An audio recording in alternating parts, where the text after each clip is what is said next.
हम अभी बारामती में हैं और एमपी है अष्टिकर साहब, वो हमारे साथ हैं। जी जी, बहुत ही दुखद घटना है। ये नीति में बहुत बड़ा अन्याय किया है अजय दादा ने और उसके पूरे परिवार पे और ये महाराष्ट्र पे बहुत ही दुखद बात। ग्राम विकास मंत्री है, जाहिर सी है दुखद घटना है, हम बात भी बहुत कम करना चाहेंगे। आपकी एक बहुत बड़ा खूप मोठा नेता जो सामान्य माणसाशी सातत्यानं नाळ जोडणारा कायम विकासाचं नेतृत्व केलं, समाजकारण राजकारण करत असताना जीवनातली शिस्त, अगदी राजकीय विरोधक असलो तरी सुद्धा काही गोष्टी त्यांच्याकडून शिकण्यासारख्या होत्या। ते आयुष्यभर त्यांनी त्यांच्या शिस्तीत राहून लोकांच्या समोर आदर्श ठेवला। असा एक दुष्काळ नेता गेला, याचं दुःख सगळ्या महाराष्ट्राला सातत्यानं आहे।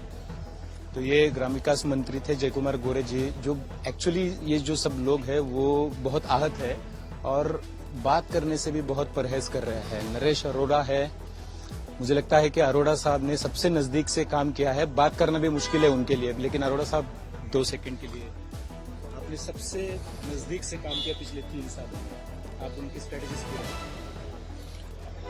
बहुत दुख का क्षण है कि ऐसा कभी सोचा नहीं था और आज जो यादें उनकी बार बार दोहरा रही हैं मन में, उनको व्यक्त करना थोड़ा सा भावुक क्षण है।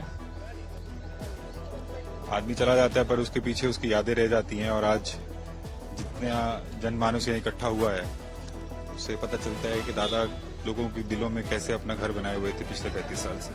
किसी के सुनने वालों में से नहीं थे, लेकिन आपने उनको बहुत चीजों पर समझा भी लिया, वो जैकेट पहनना हो या फिर कलर हो जिसके बारे में हो, लाडली बहनाओं के घर जाना हो। कैसा रहा दादा को समझाना? इतना आसान था सच में? क्योंकि हम लोग 20-25 साल से दादा को देख रहे थे, बहुत मुश्किल था। देखिए, जो काम हमारे को जिस काम के लिए लाया गया था वो काम हमने अपनी तरफ से करने की कोशिश की। उन्होंने अपनी तरफ से समझा कि उनको लगा कि हमारी बात जो होती है उसके अंदर कुछ फायदा है, कुछ पार्टी को फायदा है, कुछ उनको फायदा है, तो उन्होंने इस बात को सुना और मैं उस बात का आभार व्यक्त करना चाहूंगा उनको कि वो हमारी बात समझते थे और अपनी नेचर के अगेंस्ट जाके भी बहुत काम ऐसे करते थे जो उनके बाद में अच्छे लगते थे। एक किस्सा मुझे याद आता है, एक महिलाओं की मीटिंग थी, लड़की बहनों की, चुनाव से पहले, तो उन्होंने अपनी जो स्पीच चालू की, विनम्रता प्रथम, अजीत पवार सांगतो, विनम्रता प्रथम, और महिलाओं को वो बात जो ठहाके वहां पे लगे, मैंने आज तक कभी इतने ठहाके महिलाओं के उनकी सभा में लगते हुए देखी नहीं। तो बहुत यादें हैं। सबसे गहरी बात जो आपके दिल में दादा की जब भी याद आएगी वो बात है याद? दादा को खुश करना आसान काम नहीं था और दादा किसी को थैंक यू बोलें ऐसा बहुत कम होता था। 2-3 बार बोला उन्होंने थैंक यू। चलिए, दादा के साथ काम भी करने का मौका मिला और बहुत बहुत धन्यवाद इस दुखद घटना पे बात करने के लिए। तो ये जो सारी चीजें जो है जिस तरीके से हम लोग देख रहे हैं, बहुत ही दुख की बात है कि अजीत पवार जैसे दिग्गज नेता जो है तो जब गुजर जाते हैं, जब लोग नहीं रहते हैं, तो काफी यादें लोगों के मन में रहती है। और दादा जो है वो खुशमिजाज आदमी थे, जब भी वो एक तरीके से बात करना चाहते थे लोगों से तो उनका सेंस ऑफ ह्यूमर भी उनका कमाल का था। हमारे साथ जुड़ रहे हैं मंत्री जी है, हिंदी में मैं उनसे थोड़ा सा बात करना चाहूंगा। गिरीश महाजन साहब है, मैं सुन रहा हूं आपको, आप सीधा मेरे तरफ आ सकते हैं। गिरीश महाजन साहब है हमारे साथ। महाजन साहब,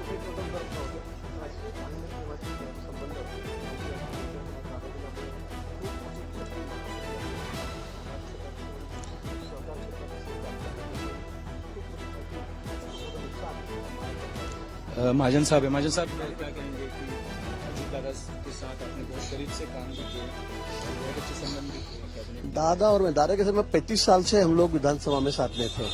35 साल से दादा तो कई बार मंत्री भी रह चुके हैं, मैं भी 3 टर्म मंत्री रह चुका हूं, अभी भी हूं, लेकिन बहुत अच्छे संबंध दादा के मेरे थे। जब विरोध में थे तो हम झगड़ा भी वैसे करते थे, साथ में है तो भी हम दोस्ती भी वैसे ही करते थे। बहुत अच्छे संबंध मेरे और उनके थे, लेकिन दादा के जाने से बहुत बड़ी क्षति महाराष्ट्र की हुई है, स्टेट की हुई है, विशेष रूप से सहकार क्षेत्र कोऑपरेटिव सेक्टर में उनके जाने से बहुत बड़ी क्षति यहाँ पर हुई है। एक अच्छा दिलदार दोस्त, एकदम मुंहतोड़ दोस्त, मतलब कुछ भी हो ठोक बोलने वाले दादा थे, किसी को डरते थे, किसी की परवाह नहीं करते थे। ऐसे हमारे अच्छे नेता, हमारे एक अच्छे दोस्त आज हमसे आज अलग हो गए, निकल गए हमारे से। आज बहुत बड़ी क्षति वैयक्तिक हमारी भी हुई है। और वक्त के बहुत पाबंद थे। बहुत मतलब सुबह 5 बजे उठकर 6 बजे से उनका काम शुरू होता था। मैं कहूंगा कभी कभी जब हमारा सोने का टाइम होता था तो उनको जागने का टाइम होता था।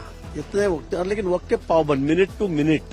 कभी ऐसे नहीं होता था कि बस टाइम दे दिया, आधा घंटा लेट हो गए, 20 मिनट लेट हो गए, 1 घंटा लेट, ऐसे कभी नहीं हुआ। वक्त के बहुत ज्यादा पाबंद थे और शब्द के भी बहुत पाबंद थे। एक बार क्या बात हुई थी? एक बार जबान दे दी, खत्म। आखिरी क्या, एक दिन पहले ही, मतलब परसों मंगलवार को, बुधवार को ये घटना घटी है। मंगलवार को कैबिनेट में हम थे। अब आप किसी से भी पूछ लिया मिनिस्टर से, उन्होंने मेरी कितनी टांग खींची उस दिन, मेरी ज्यादा ही खींची, मैं तो ऐसे कहूंगा। मेरी बहुत मजा लेते थे, मेरे लिए कुछ भी, मतलब सबसे ज्यादा तंग करते, बहुत तंग करते थे। आप किसी को भी पूछोगे मंत्रिमंडल में, कभी ऑफिसर जो बैठते थे, हमारे सेक्रेटरी आईएएस ऑफिसर, उनको भी पूछेंगे तो वो कहेंगे कि बस गिरीश भाई और गिरीश महाजन और दादा की बहुत खिंचातानी चलती थी दोनों की, बहुत मजा लेते थे मेरी वो। जिस तरीके का ये वाकया है, ये इजी नहीं है इस समय में बात करना, बहुत मुश्किल है। लेकिन लोग बात कर रहे हैं, अपनी यादें जो है अजीत दादा की वो ताज़ा कर रहे हैं।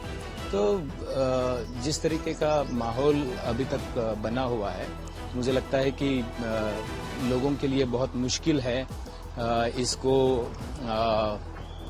डाइजेस्ट करना कि किस तरीके से ये सारी चीजें जो है वो हुई है।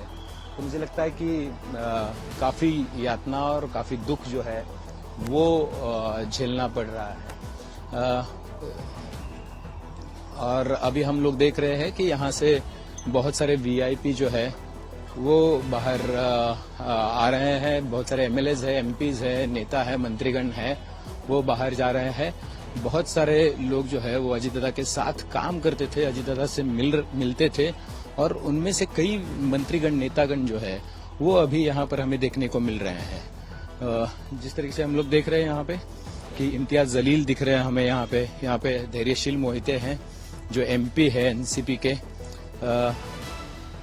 बहुत दुख की बात है, आपके बहुत अच्छे संबंध रहे उनके साथ बहुत सालों से पवार फैमिली और मोहिते पाटिल फैमिली का एक ऋणानुबंध रहा है 1970 से अभी तक।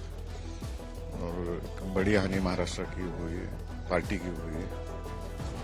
दादा जैसा आदमी ही नहीं था महाराष्ट्र पॉलिटिक्स में, जो एक बार जुबान दी तो काम करते थे और एक डिसिप्लिन आदमी थे।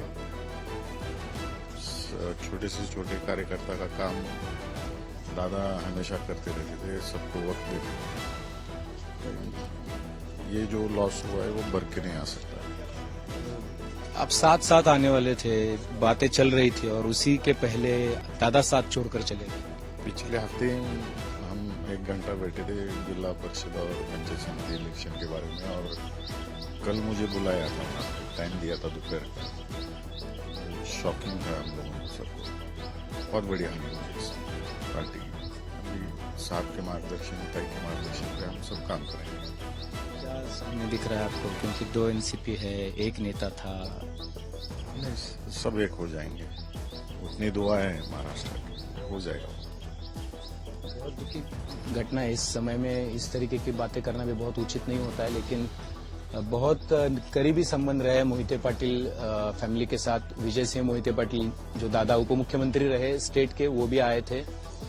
दादा ज्यादा बात नहीं कर सकते, इसलिए मैं उनसे ज्यादा डिस्टर्ब नहीं करूंगा।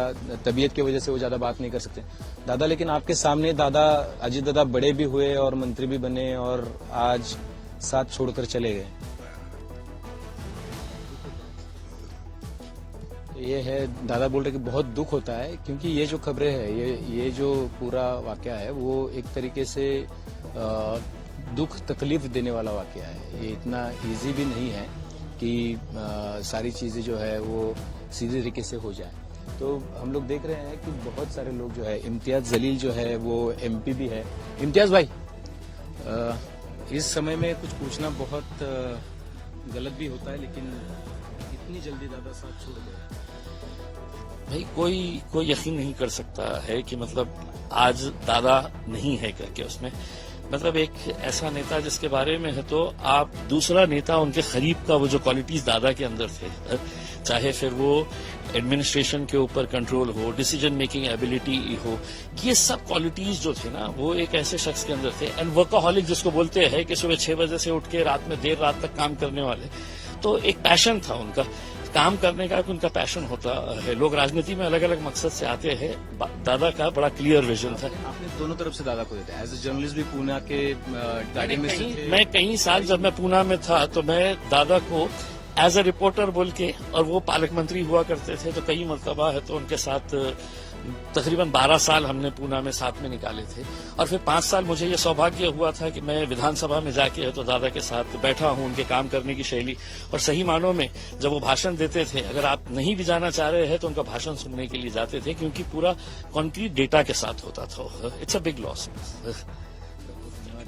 इम्तियाज भाई, जिस तरीके से ये जो सारे नेतागण हैं वो अपनी अपनी यादें भी एक तरीके से ताज़ा कर रहे हैं।